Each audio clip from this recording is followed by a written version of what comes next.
This video is about the fire disaster in Barangay Kalunasan, Sitio Langob.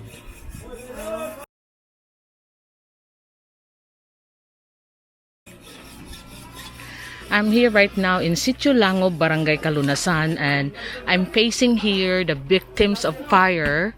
About 50 houses was burned down last Saturday evening due to a neighbor that was not minding the candle that he lit up for the house, and it takes a couple of hours before it was stabilized by the fire department, because you will see the reason that it's unreachable for fire measures here. Fire safety measures, because of the way the community is living. They are the urban settlers of the city. This is Barangay Kalunasan, next to Capitol site. And a lot of our urban community settlers, our brothers and sisters that live here, that live within the government land rather than renting. And this is how they build their houses, close to each other. And wala na may kuryente diri. So they don't even have any electric connection in here. That's why the old man that started the fire said these lads here that live in the place has to lit up a candle every night. It just happened that Saturday night he was drunk, so the candle started burning his house. Asa dapita yung balay nga nagsunod. So he was around here. I can't go around much because I have to. So I could remember when I was still young, we experienced this kind of disaster in my community, and sometimes you will think that typhoon will be better than fire, because fire, there is nothing that you can save once it's all burned down.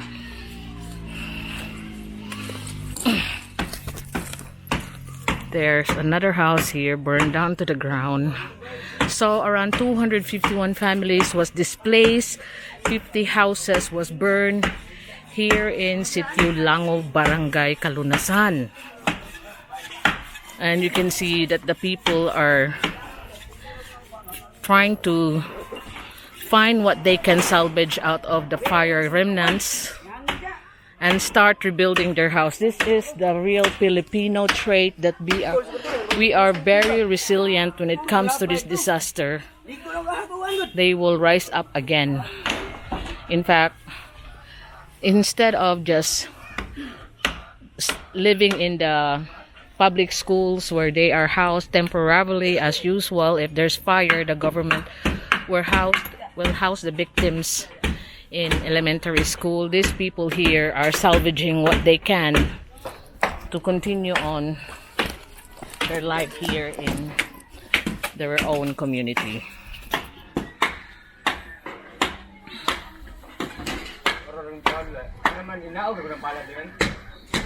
This is such a very sad state to see. And I know the local government, the mayor, is doing his best to help these people that's been displaced by the fire. 251 families, 50 houses.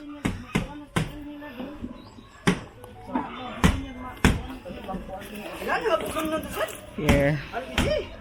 And it takes a while to be regulated or displaced. The fire was displaced because of the difficulty of reaching the fire hoses to the place.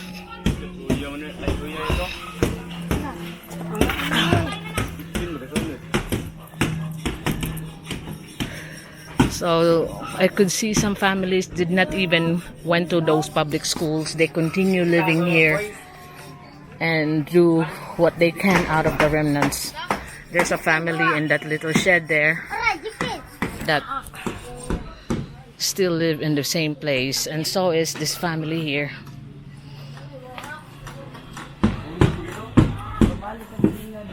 Panaya. Inga, mana? Nyara dung ha. Ato dito ubos dung. So we were guided by this. Salamat, ma'am. So this is the pathways to go down on this community. Ya, unya ra kuno ya patukura kuno mo ya. Gagi. Kimurag maslide ko diri kanina. Okay. I was asking the motorbike driver to wait because it's really slippery here.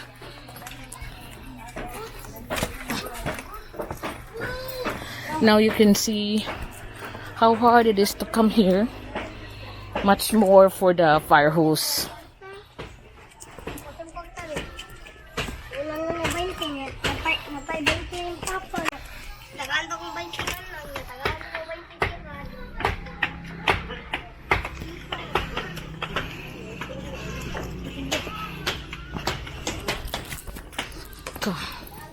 Look how steep are the empaya.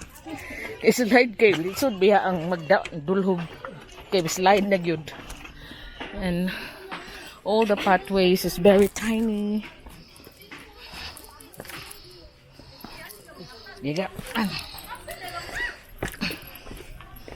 This is the hardship that urban community living is.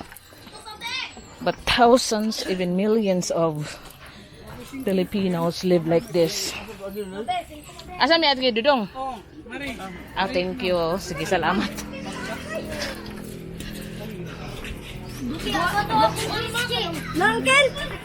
So houses are right next to one another, and pathways are only be accessed by a person with makeshift stones. Tara, okay na niya.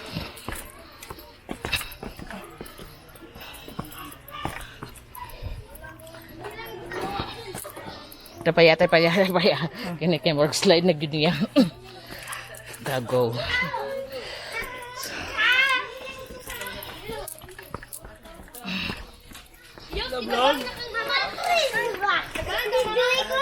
So this is the road that they are living in.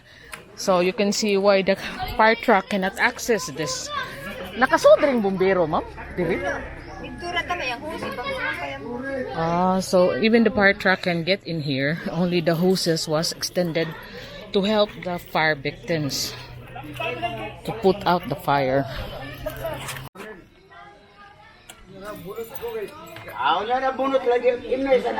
So this is what the stories state of some of our brothers and sisters that live in communities like this. They are inaccessible to fire trucks and living so close to one another. They are in danger of fire. Yeah, sige dong. So I'll show you along the kind of community that we are talking about. Look at that. Now you can understand that a slight fire on the next door will lit up the whole place. 50. Those are all the fire remnants that was cleared out by the locals themselves. So that's the community, and this is the way to access that community. And other people are also taking out the the burnt wood to see what they can salvage out of it, like firewood.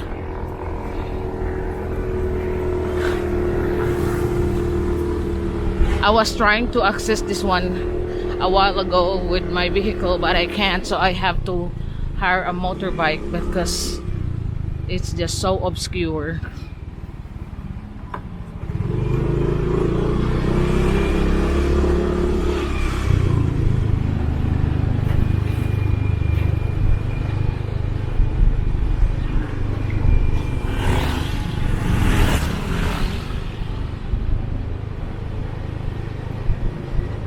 So this is the Opera Elementary School. Our national high school, by the way. So the next one is the elementary school.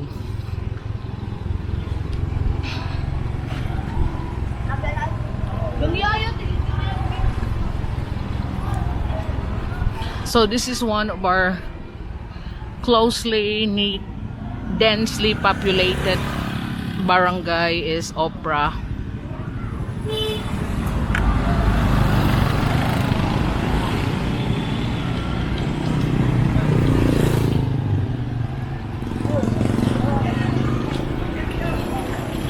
So that's the Opera Elementary School, Barangay Kalunasan.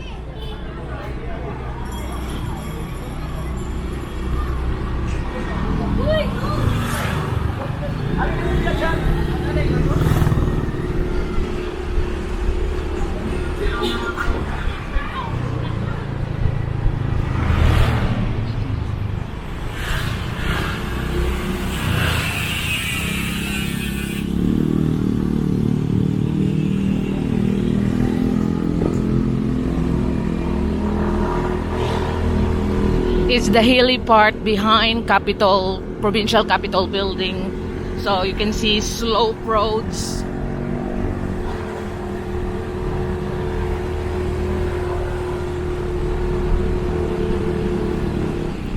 But it's very densely populated.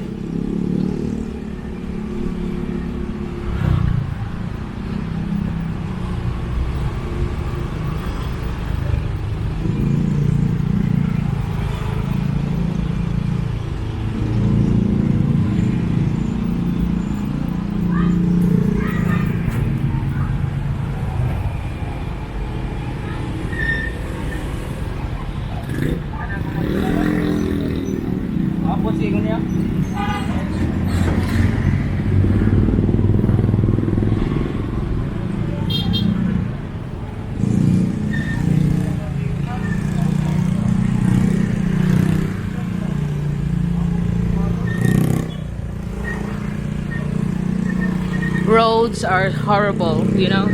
Look at this rust, the roads. Aside from the road is so narrow, it is broken apart.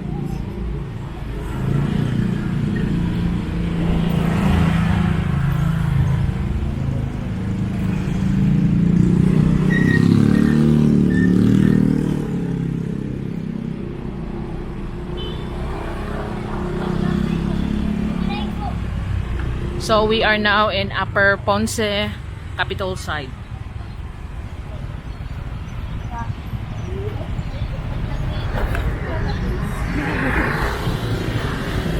Ponce ni diri yan no. Upper Ponce.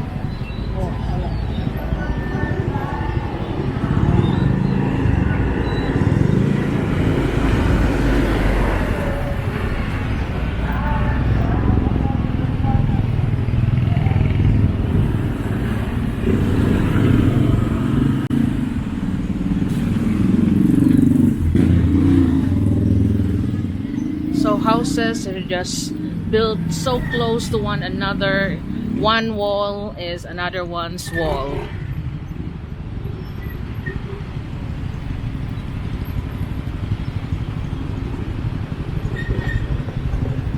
There's a gas station here.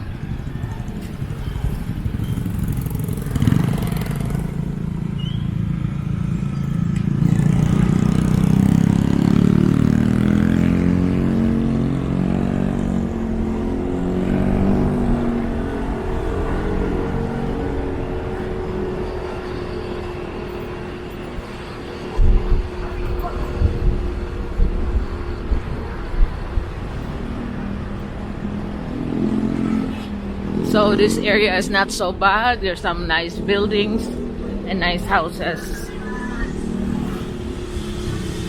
But then it's still closely populated, densely populated rather.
So this is very common sight in most cities, the dense population of urban settlers.